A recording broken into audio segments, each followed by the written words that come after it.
Dear students, तो आज हम पढ़ते हैं सेंट्रीपिटल एक्सेलरेशन के बारे में कि सेंट्रीपिटल एक्सेलरेशन क्या होती है, इसकी रिप्रेजेंटेशन क्या होती है, इसके नेचर क्या होती है, इसके यूनिट के बारे में हम पढ़ेंगे। और फिर AC जो है ये हमारे पास बराबर होता है v² डिवाइडेड बाय r के। इसको हम प्रूव करते हैं कि सेंट्रीपिटल एक्सेलरेशन कैसे हमारे पास बराबर होती है v² डिवाइडेड बाय r के। सो पहले हम आते हैं डिफिनीशन की तरफ। The acceleration produced in a body due to centripetal force is called centripetal acceleration. वो एक्सेलरेशन जो कि बॉडी में प्रोड्यूस होती है सेंट्रीपिटल फोर्स की वजह से, उस किस्म के एक्सेलरेशन को हम कहते हैं सेंट्रीपिटल एक्सेलरेशन। सेंट्रीपिटल फोर्स की वजह से जो एक्सेलरेशन बॉडी में प्रोड्यूस होती है, उस किस्म के एक्सेलरेशन को हम कहते हैं सेंट्रीपिटल एक्सेलरेशन। रिप्रेजेंटेशन की तरफ आते हैं। Centripetal acceleration is denoted by AC, यानी A जो है ये एक्सेलरेशन को रिप्रेजेंट करता है और C जो है सेंट्रीपिटल को। सो हम कहते हैं कि centripetal acceleration is denoted by AC। Nature of the quantity में हमारे पास आ जाएगा कि centripetal acceleration is a vector quantity. Centripetal acceleration एक वेक्टर क्वांटिटी है, यानी सेंट्रीपिटल एक्सेलरेशन को डायरेक्शन की ज़रूरत होती है, इसलिए सेंट्रीपिटल एक्सेलरेशन एक वेक्टर क्वांटिटी है। सेंट्रीपिटल एक्सेलरेशन की डायरेक्शन टुवर्ड द सेंटर होती है। मैथमेटिकल फॉर्म की तरफ आते हैं। सेंट्रीपिटल एक्सेलरेशन हमारे पास बराबर होती है v² डिवाइडेड बाय r के, और इसकी यूनिट है मीटर पर सेकंड स्क्वायर। इसकी डायमेंशन है लेंथ के लिए कैपिटल L और डिवीजन में टाइम के लिए हमारे पास t आ जाएगा, चूँकि इसके ऊपर स्क्वायर है, यानी t के ऊपर b² आ जाएगा। सो L डिवाइडेड बाई t², इसे कहते हैं डायमेंशन ऑफ एक्सेलरेशन। इसको हम इस तरह भी लिख सकते हैं कि LT-2, और इस तरह भी लिख सकते हैं कि m0 L1 t⁻²। ये भी रिप्रेजेंट करता है एक्सेलरेशन के डायमेंशन को। अब हम आते हैं प्रूफ की तरफ कि सेंट्रीपिटल एक्सेलरेशन कैसे हमारे पास बराबर होती है v² डिवाइडेड बाय r के। सो इसको प्रूव करते हैं कि AC हमारे पास कैसे बराबर होती है v² डिवाइडेड बाय r के। यहाँ पर ये हमारे पास एक सर्कल है।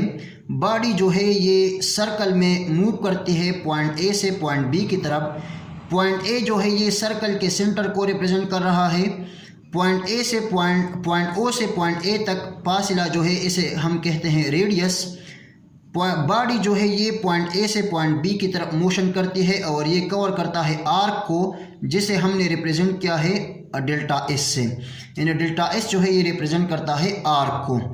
जब हम पॉइंट B को पॉइंट O से मिलाते हैं, ये हमें रेडियस देता है और यहाँ पर एंगल थीटा बनती है, यानी सेंटर पर, सर्कल के सेंटर पर एंगल थीटा बनती है। ये एंगल थीटा हमारे पास बराबर होती है arc divided by radius. Arc जो है ये डेल्टा S है और रेडियस जो है ये r है। So delta S divided by r ये हमें देता है angle theta. From triangle OAB, from this triangle OAB, theta हमारे पास बराबर हो जाएगा delta S divided by r के। पॉइंट A पर बॉडी की वेलोसिटी v1 है, ये इस डायरेक्शन में है। पॉइंट B पर बॉडी की वेलोसिटी v2 है और ये इस डायरेक्शन में है। चेंज इन वेलोसिटी हमारे पास इस पॉइंट P से पॉइंट F की तरफ आ जाएगा delta V। Change in velocity हमारे पास पॉइंट P से पॉइंट F की तरफ आ जाएगा डेल्टा V। ये भी एक ट्राइंगल बनती है। इस ट्राइंगल को हमने नाम दिया है APF। ये ट्राइंगल है APF, और ट्राइंगल APF के इस पॉइंट पर भी एंगल थीटा बनती है। सो हम कहते हैं कि ये जो एंगल थीटा है ये हमारे पास इस ट्राइंगल APF से बराबर हो जाएगा delta V divided by V के। यानी ये डेल्टा V जो है ये डेल्टा V है, और ये जो है इसको हमने स्पीड लिया हुआ है, क्योंकि सर्कुलर मोशन के दौरान वेलोसिटी का मैग्नीट्यूड जो है ये कांस्टेंट रहता है, जिसे हमने स्पीड नाम दिया V। So delta V divided by V ये हमें देता है थीटा, एंगल थीटा। इसे हमने इक्वेशन नंबर 1 नाम दिया और इसे हमने इक्वेशन नंबर 2 नाम दिया। ये हमारे पास मैथ्स का एक प्रॉपर्टी है जिसे हम ट्रांजिटिव प्रॉपर्टी कहते हैं। यानी अगर थीटा हमारे पास delta S divided by R के भी बराबर है और थीटा हमारे पास delta V divided by V के भी बराबर है, तो ये delta S divided by R बराबर हो जाएगा delta V divided by V के। इसे हम ट्रांजिटिव प्रॉपर्टी कहते हैं मैथ्स में। So delta S divided by R ये बराबर हो जाएगा delta V divided by V के। अब अगर ये आर कवर होती है विद रिस्पेक्ट टू टाइम और ये वेलोसिटी जो है ये भी कवर होती है with respect to time, so delta S divided by delta T ये हमारे पास बराबर हो जाएगा वेलोसिटी के और delta V divided by delta T हमारे पास बराबर हो जाएगा एक्सेलरेशन के। यानी rate of change of displacement is equal to velocity और rate of change of velocity is called acceleration.